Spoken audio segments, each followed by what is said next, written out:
Pancasila telah dikenal sejak zaman Sriwijaya dan Majapahit. Nilai luhurnya telah diterapkan dalam kehidupan.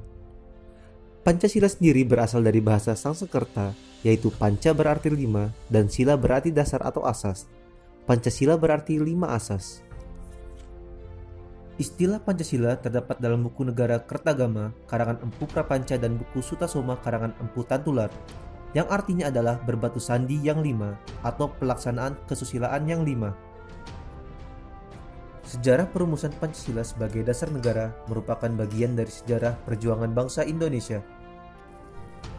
Dalam periode penjajahan Barat, bangsa Indonesia terlibat dalam perjuangan fisik untuk mengusir penjajah.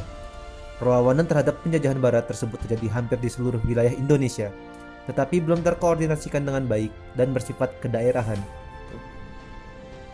20 Mei 1908, Dr. Sutomo mendirikan Budi Utomo yang merupakan organisasi pelopor gerakan nasional. Oleh karenanya, setiap tanggal 20 Mei ditetapkan sebagai Hari Kebangkitan Nasional. Perjuangan pergerakan non-fisik mulai menampakkan hasilnya dengan diselenggarakannya Kongres Pemuda Nasional yang menghasilkan Sumpah Pemuda pada tanggal 28 Oktober 1928. Pada tanggal 9 Maret 1942, pemerintah Hindia Belanda menyerah tanpa syarat kepada Jepang dan mulailah pendudukan Jepang di Indonesia. 3 tahun berselang, Jepang terdesak oleh sekutu, sehingga Jepang berusaha untuk menarik simpati bangsa Indonesia dengan menjanjikan kemerdekaan bagi Indonesia di kemudian hari.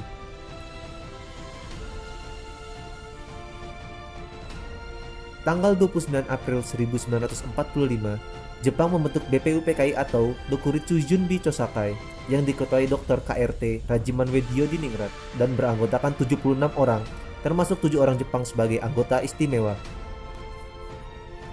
BPUPKI melakukan sidang pertama selama 3 hari dari tanggal 29 Mei 1945 hingga 1 Juni 1945. Pada sidang itu, Mr. Muhammad Yamin, Profesor R. Supomo, dan Insinyur Soekarno secara berurutan mengemukakan pandangannya tentang 5 asas dasar negara Indonesia. Tanggal 1 Juni 1945, Insinyur Soekarno mengusulkan dasar tersebut diberi nama Pancasila. Usulan tersebut diterima dalam sidang BPUPKI pada tanggal 1 Juni 1945. Tahukah kamu? Berdasar Kepres nomor 24 tahun 2016 tentang Hari Lahir Pancasila, menyatakan bahwa tanggal 1 Juni 1945 ditetapkan sebagai Hari Lahir Pancasila. Insinyur Soekarno juga mengusulkan konsep Trisila dan Ekasila yang merupakan intisari dari Pancasila. Trisila terdiri dari sosio-nasionalisme, sosio-demokrasi, dan ketuhanan, sedangkan Ekasila berupa gotong royong. Tindak lanjut dari sidang BPUPKI adalah dibentuk tim 9 yang menghasilkan Piagam Jakarta pada 22 Juni 1945. Sedangkan sidang kedua BPUPKI 11 Juli 1945 menghasilkan rancangan teks proklamasi, rancangan pembukaan Undang-Undang Dasar dan rancangan batang tubuh Undang-Undang Dasar. Rancangan Dasar Negara terdapat dalam alinea 4 Piagam Jakarta 22 Juni 1945, namun terdapat perbedaan dengan naskah Pancasila. Sila pertama pada Piagam Jakarta berbunyi, ketuhanan dengan kewajiban menjalankan syariat Islam bagi pemeluk-pemeluknya. Tanggal 7 Agustus 1945, BPUPKI dibubarkan dan dibentuk Panitia Persiapan Kemerdekaan Indonesia atau PPKI yang beranggotakan 27 orang dan diketuai oleh Insinyur Soekarno. PPKI atau Dokuritsu Junbi Inkai bertugas menyelenggarakan kemerdekaan Indonesia. PPKI menyelenggarakan sidang pertama pada 18 Agustus 1945, sehari setelah proklamasi kemerdekaan. Dengan mengedepankan persatuan dan kesatuan, sebelum sidang dimulai, Dr. Andes Muhammad Hatta mengusulkan perubahan sila pertama dengan menghapus 7 kata menjadi ketuhanan yang Maha Esa. Naskah Pancasila menjadi sebagaimana yang sekarang. Dalam sidang PPKI pada tanggal 18 Agustus 1945 ditetapkan 1. Mengesahkan Undang-Undang Dasar 1945 yang di dalamnya terdapat dasar negara Pancasila. Kedua, memilih Presiden dan Wakil Presiden pertama NKRI yaitu Insinyur Soekarno dan Dr. Andes Muhammad Hatta. Ibarat suatu bangunan, Negara Kesatuan Republik Indonesia didirikan di atas suatu pondasi atau dasar yang terdiri dari 5 asas yang dinamakan Pancasila. Sebagai paham filosofis, Pancasila memiliki 2 pengertian, yaitu Pancasila sebagai pandangan hidup dan Pancasila sebagai dasar negara. Pancasila sebagai pandangan hidup atau way of life atau Weltanschauung dalam bahasa Belanda harus dapat dipertanggungjawabkan secara logis dan dapat diterima oleh akal sehat. Dalam pelaksanaannya sehari-hari tidak boleh bertentangan dengan norma agama, norma kesusilaan, norma sopan santun serta norma hukum yang berlaku. Pancasila sebagai dasar negara dalam pengertian ini sering disebut pula sebagai dasar falsafah negara atau filosofische grondslag atau ideologi negara atau staatsidee. Dalam hal ini, Pancasila digunakan sebagai dasar untuk mengatur penyelenggaraan negara atau mengatur pemerintahan negara.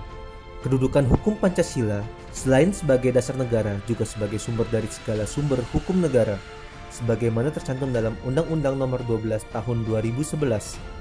Berdasarkan pengertian dan perannya, Pancasila berfungsi sebagai dasar yang statis atau fundamental, sebagaimana fungsi pokok Pancasila yang tercantum dalam pembukaan Undang-Undang Dasar 1945.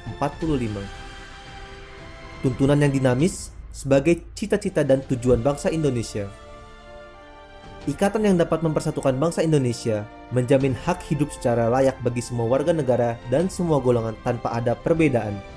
Selain itu, Pancasila memiliki 3 fungsi. 1. Fungsi yuridis ketatanegaraan yang merupakan fungsi pokok atau fungsi utama dari Pancasila sebagai dasar negara. 2. Fungsi sosiologis, yaitu apabila dilihat sebagai pengatur hidup kemasyarakatan pada umumnya. 3. Fungsi etis dan filosofis, yaitu apabila fungsinya sebagai pengatur tingkah laku pribadi. Dalam hal ini, Pancasila berfungsi sebagai philosophical way of thinking atau philosophical system. Pancasila sebagai dasar negara mengandung pokok pikiran yang di dalamnya tersimpul ajaran Pancasila, sehingga mempunyai hubungan kausal dan organis dengan pasal-pasal Undang-Undang Dasar 1945. 4 pokok pikiran yang merupakan suasana kebatinan dari Undang-Undang Dasar 1945 tersebut terdiri dari: pertama, negara melindungi segenap bangsa Indonesia dengan berdasarkan persatuan dalam sila ketiga. Yang kedua, negara Indonesia mewujudkan keadilan sosial bagi seluruh rakyat Indonesia dalam sila kelima. Ketiga, negara berkedaulatan rakyat berdasarkan atas kerakyatan dan permusyawaratan atau perwakilan dalam sila keempat.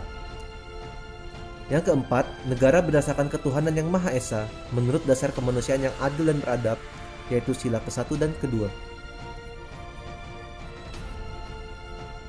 Singkatnya, Pancasila memiliki 2 pengertian, 3 fungsi, dan 4 pokok pikiran serta 5 sila.